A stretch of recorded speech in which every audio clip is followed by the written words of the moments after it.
Seattle College student Amanda Knox spent more than 4 years fighting charges of killing her roommate in Italy.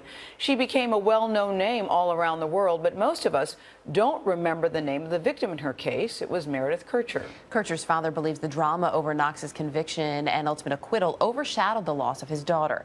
As Peter Van Sant reports, John Kercher is now telling his side of the story in a soon-to-be-released book.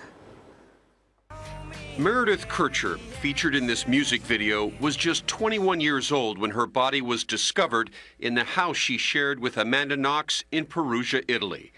In an excerpt from his new book, published in London's Daily Mail newspaper, her father, John Kercher, complains that the world has focused far too much on Amanda. He writes, "Meredith was a beautiful, intelligent, and caring girl whom everyone loved, and her story deserves to be told." John Kercher, who didn't attend the retrial of Amanda Knox and her former boyfriend, Raffaele Sollecito, wrote the book on his own. Kercher was divorced from Meredith's mother more than 10 years ago. "It's all been about Knox, not justice for my daughter," Kercher writes. Knox and Sollecito were found not guilty of Meredith Kercher's murder last October in a verdict watched around the world.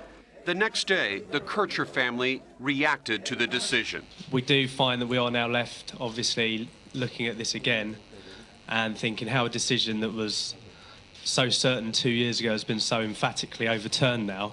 John Kercher writes, "We knew Meredith had not got on with Knox. After Knox was arrested," Kercher writes, "the alibis of Knox and Sollecito kept changing. There have been books written about Knox, and there was a TV movie. And next year, Amanda Knox will release her own account of her ordeal, a book deal reportedly worth nearly $4 million. John Kercher's book includes his desperate attempts to reach his daughter once news spread in the British media that a female British student has been found murdered in Perugia. I called Meredith. The phone rings on, and still there is no answer. Eventually, a reporter calls John Kercher. I shall never forget her words. The name going around Italy, she says, is Meredith."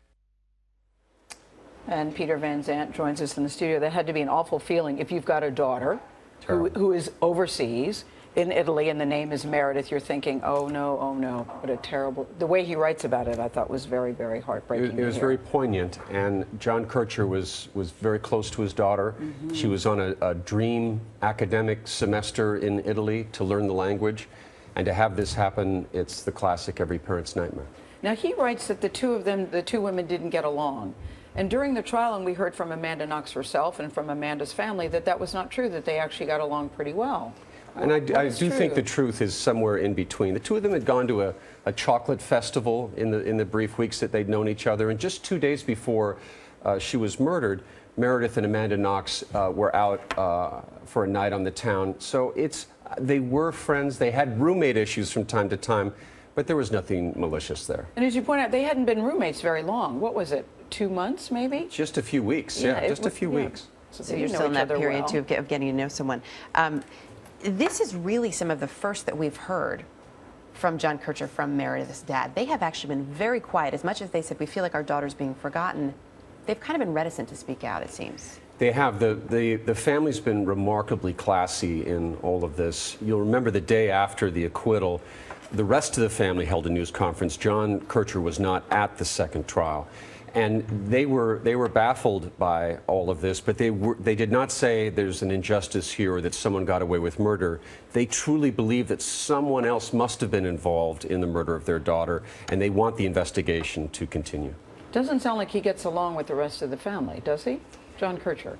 I believe he gets along fine. He has a relationship with his ex-wife that's typical in a divorce, but he loves his children. They love him. This book, though, is not written with the rest of the family. This is John Kercher's own personal journey, and there are things within this book where he's still suggesting justice hasn't been done, and I think peace could come to this family if they were to realize Rudy Guede is the one killer. Peter, thank you.